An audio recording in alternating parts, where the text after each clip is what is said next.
Hello students, मैं Rajesh sir science school of mathematics की तरफ से स्वागत करता हूं। मैं बेसिकली आपको कोऑर्डिनेट ज्योमेट्री में पढ़ा रहा हूं।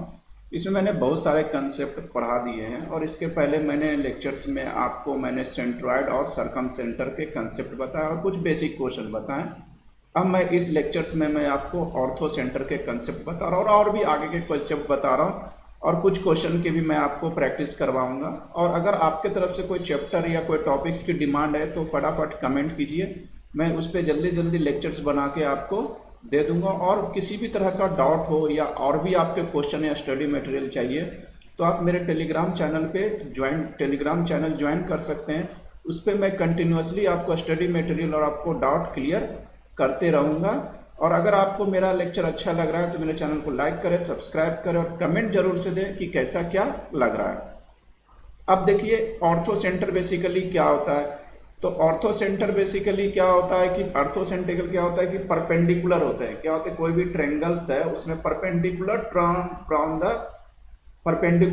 From the vertex of opposite side. मैंने ट्रायंगल के कोई भी वर्टेक्स हो उसके अपोजिट साइड से, ट्रायंगल के वर्टेक्स से अपोजिट साइड पे आप परपेंडिकुलर ड्रा करें तो उसका जो पॉइंट ऑफ इंटरसेक्शन होगा that is called ortho centre. जैसे एबीसी ट्रायंगल है, ए वर्टेक्स ए से मैंने बीसी साइड पे परपेंडिकुलर ड्रा किया, फिर बी से मैंने एसी पे परपेंडिकुलर ड्रा किया, फिर सी से मैंने एडी पे परपेंडिकुलर ड्रा किया। तो इसके जो परपेंडिकुलर बाइसेक्टर या बोले कि point of intersection of AD BE and CF is called ऑर्थोसेंटर।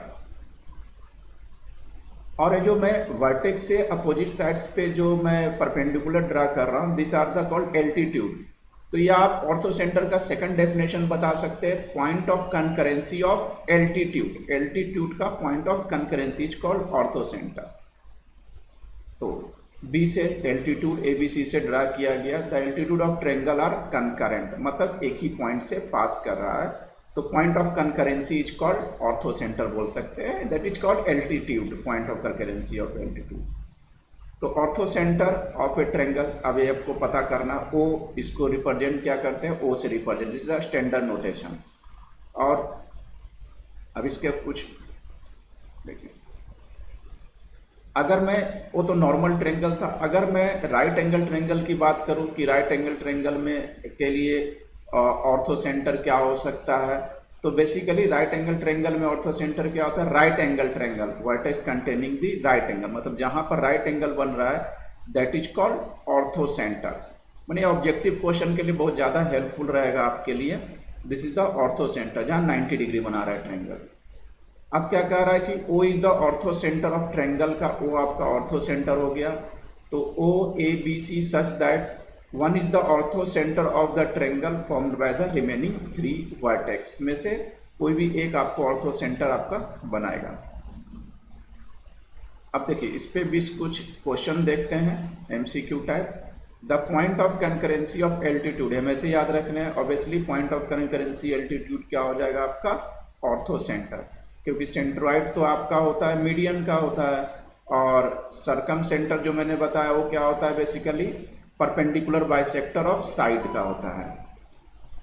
अब देखिए next question, O is the ortho centre of triangle ABC, the ortho centre of triangle OABC का क्या हो जाएगा, बेसिकली C।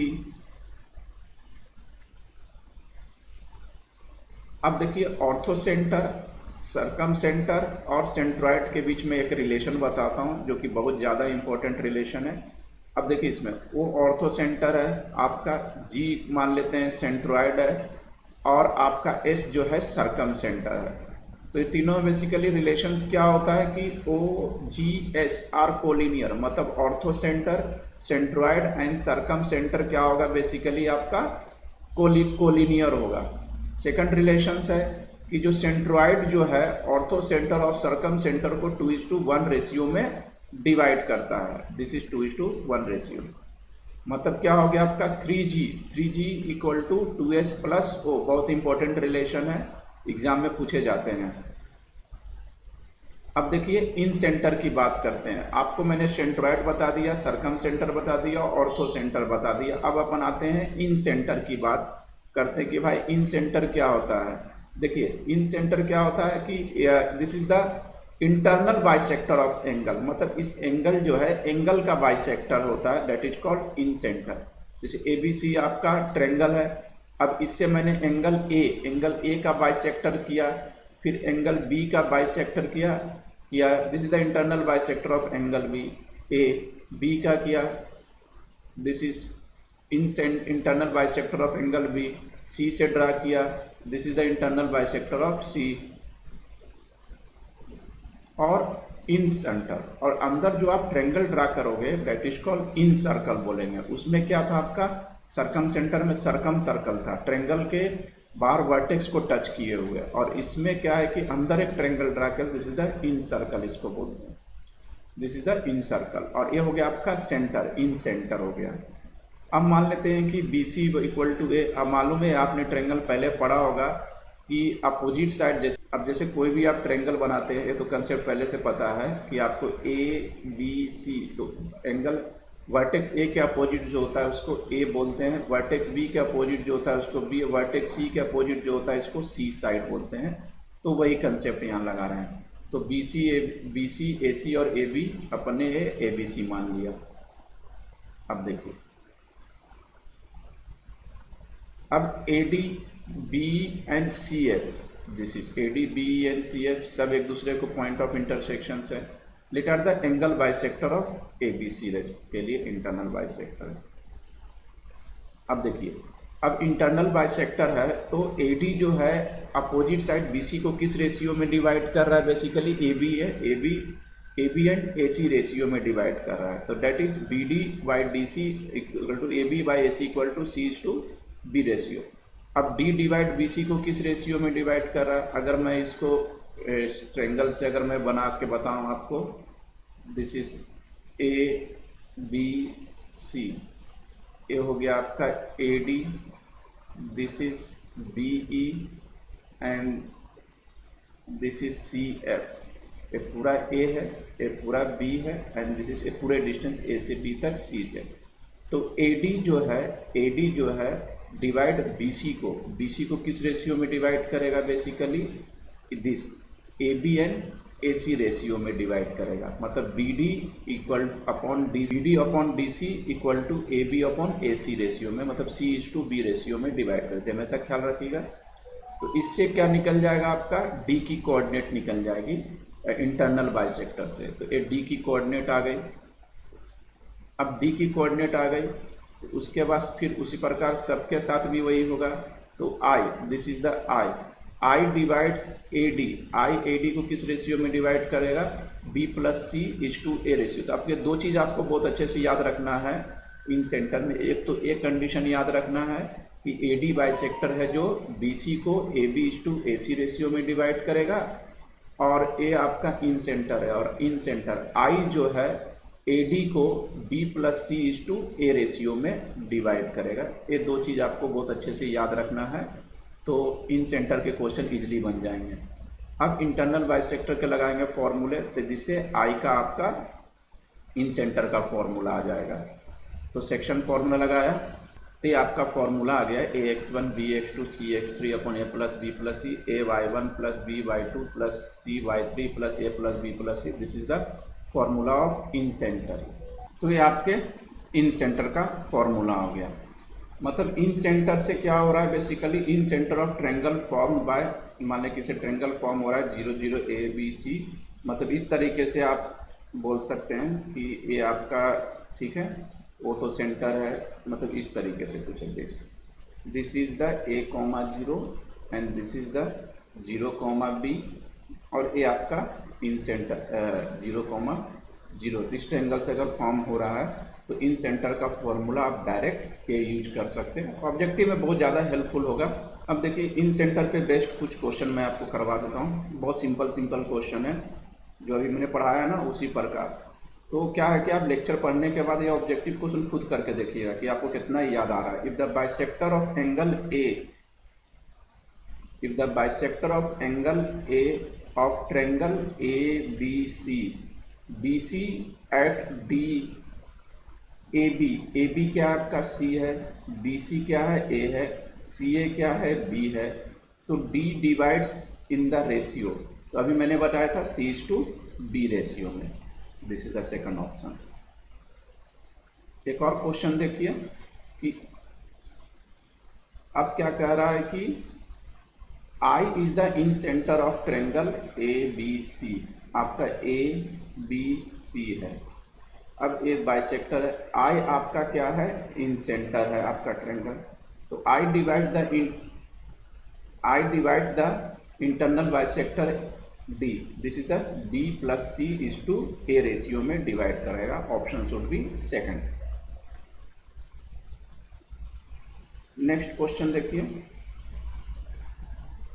नेक्स्ट क्वेश्चन है the point which is equidistance from 3 vertices of triangle से, कोई point है 3 वर्टाइसेस ऑफ ट्रायंगल से equal distance पे है, तो बेसिकली क्या होगा आपका, orthocentre, circumcentre, centroid और इन सेंटर। तो बेसिकली ये सरकम सेंटर होगा, क्योंकि मैंने आपको बताया था सरकम सर्कल बनता है और सरकम सेंटर से सभी ट्रायंगल के वर्टेक्स का डिस्टेंस इक्वल होता है। नेक्स्ट क्वेश्चन देखिए, the circle which touches the 3 sides of the triangle internally. तो इंटरनली आपको मालूम है इन सर्कल होगा, अभी मैंने बताया था। अब देखिए, अब मैं आपको एक्स सेंटर के बारे में बात रहा हूँ। तो एक्स सेंटर बेसिकली क्या होता है, अब एक्स सेंटर अपोजिट टू ए, मतलब ए के अपोजिट है, वर्टेक्स ए के अपोजिट है। Intersection of internal bisector of angle A, external bisector of B and C is the triangle is called excentre of opposite A बोल सकते हैं बेसिकली। अब जैसे देखिए, एक ट्रायंगल ABC है, मैं डायग्राम के थ्रू बता रहा हूँ आपको। तो ये मैंने क्या किया, AC को आगे प्रोसीड करवाया और AB को भी आगे प्रोसीड करवाया, और A का क्या है आपका इंटरनल बाइसेक्टर है, this the internal bisector of angle A and external bisector of angle C। Angle C का जो एक्सटर्नल बाइसेक्टर है दैट इज कॉल्ड, तो दोनों जहां पर मिल रहे हैं दिस इज कॉल्ड, आप या बोल सकते, दोनों से बना सकते हैं या एंगल B का भी एक्सटर्नल बाइसेक्टर, तो तीनों जहां पर मिल रहे हैं दैट इज कॉल्ड बोल सकते हैं एक्स सेंटर बोल सकते हैं, या बोल सकते हैं कि अपोजिट टू ए, तो इधर भी बनेगा या इधर भी बन सकता है, AB साइड भी बन सकता है और या AC साइड भी बन सकता है। तो एक सेंटर के लिए आपको ख्याल रखिएगा कि एक ट्रायंगल के एक एंगल का इंटरनल बाइसेक्टर होता है और 2 एंगल का एक्सटर्नल बाइसेक्टर होता है, और तीनों जहां बाइसेक्टर मिलते हैं that is called x centre बोलते हैं, और उस एक्स सेंटर को सेंटर मान के जो सर्कल ड्रा करते हैं that is called excircle कहते हैं इसको। This is the excentre of the excircle बोल सकते हैं इसको। तो I1 is the excentre opposite to A, तो इस फॉर्मूले से I1 आप डाल, चूंकि A के अपोजिट है तो ख्याल रखिएगा कि A के जो वर्टेक्स है वो माइनस में रहेगा, बाकी प्लस में रहेगा, तो सही ऊपर भी होगा, मतलब आप इन सेंटर के रेफरेंस से इसको याद रख सकते हैं। याद करने का मैं आपको तरीका बता रहा हूँ बेसिकली। अब B के भी अपोजिट हो सकता है, एज इट इज वही है। अब B के अपोजिट हो रहा है तो फॉर्मूले में क्या होगा आपका, B वाले पोर्शन x और y दोनों में माइनस हो जाएगा। फिर C से भी आपका एक सेंटर बन सकता है एज इट इज, तो फॉर्मूले में क्या होगा आपका, C बेसिकली माइनस में आ जाएगा। अब देखिए, अब कोई भी ट्रायंगल है, I is the ortho centre of triangle form by x centre. If any triangle in centre बन रहा है, क्या बन रहा है, if any triangle in centre I ortho centre of triangle form by the x centre, मतलब x centre क्या है, I1 I2 I3। अब मैं कुछ क्वेश्चन आपको प्रैक्टिस बेसिकली करवाता हूँ।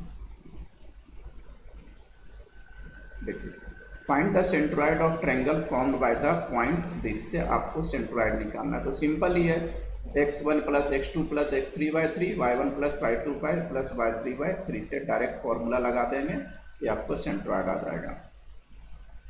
सेकंड क्वेश्चन है, if 2 vertex of triangle this and the centroid is this, find the third vertex. ये भी वही तरीका है आपका, फॉर्मूला वही लगेगा। अब x1 x2 मालूम है आपको, x3 नहीं मालूम है, तो x3 की जगह x3 रखेंगे और x की प्लेस पे 2 रख देंगे। तो इस तरीके से आप बना सकते हैं, या डायरेक्ट फॉर्मूला मैंने भी आपको बताया था, सेंट्रॉइड मालूम है थर्ड, तो इस तरीके से भी आप निकाल सकते हैं। या बेसिकली आप ये भी फॉर्मूला लगा सकते हैं, x1 plus x2 plus x3/3। तो x तो आपका 2 है और x1 कितना है आपका 4, x2 क्या है आपका -2 प्लस x3/3, तो ये कितना हो जाएगा 6 और 4 - 2, 2 इधर चला गया, दिस इज x3, तो x3 बराबर आपका हो गया आपका 4। इसी प्रकार आप y के लिए भी निकाल लीजिएगा, या तो इस तरीके से निकालिए या शॉर्टकट तरीके से, जो कि मैंने पढ़ाते समय फॉर्मूला बताया था, बोथ आर द सेम, तो 4 आ गया। उसी प्रकार y भी आ जाएगा। नेक्स्ट क्वेश्चन है, the centroid of triangle ABC this, the point B and BC lies on x axis and y axis, तो रिस्पेक्टिवली, तो A दे रखा है तो आपको B और C निकालना है। दैट इज, अगर मैं इसको आपको डायग्राम से बनाऊं, centroid of triangle point BC lie on x axis, B है आपका x एक्सिस पे है और C आपका y एक्सिस पे है, और ये क्या आपका सेंट्रॉइड है x axis y axis. A is 4,2 है, A कहीं भी हो सकता है, तो उससे क्या मतलब है, A आपका कहीं भी हो सकता है। अगर B की बात करें तो x, 0, C की बात करें तो 0, y, और ये सेंट्रॉइड है, और एक इसका एक वर्टेक्स आपका A दे रखा है, दिस इज A दे रखा है, A क्या दे रखा है 4,8 दे रखा है, और आपके पास ए सेंट्रॉइड भी मालूम है, तो आराम से निकाल सकते हैं, क्योंकि ये भी वही फॉर्मूला जो अभी लगाया था ना, उससे निकाल सकते हैं। या आप डायरेक्ट G क्या है आपका 2,7, तो 2 इक्वल टू हो जाएगा 4 प्लस x प्लस 0, और 7 equal to 8 plus 0 plus y/3, तो डायरेक्ट आपके वैल्यू आ जाएंगे। Find the in centre and x centre of the triangle form by the point, आपको इन सेंटर और एक्स सेंटर निकालना है। तो पहले तो इन सेंटर चाहिए, तो इन सेंटर का फॉर्मूले के लिए आपको क्या होता है, बेसिकली आपको पहले तो साइड निकालना पड़ेगा, दिस इज ABC, तो A है, AB है, AC है, तो डिस्टेंस फॉर्मूला लगा के पहले आप ABC निकाल लें, ABC निकाल लिया, ठीक है। अब आप इसको डायरेक्ट फॉर्मूले में रख दीजिए, AX1 plus BX2 plus CX3Y, A plus B plus C, तो डायरेक्ट फॉर्मूले में आप वैल्यू रख दीजिए, ABC निकल गया तो डायरेक्ट फॉर्मूले में रख दिए, तो this is the final answer. अब अगर एक्स सेंटर की बात करें तो एक्स सेंटर वही है, तो एक्स सेंटर चूंकि बना रहा है आपका ए मान लेते हैं, तो A माइनस ए माने वही फॉर्मूला होगा, तो ए हो जाएगा आपको एक्स सेंटर, I1 निकल गया।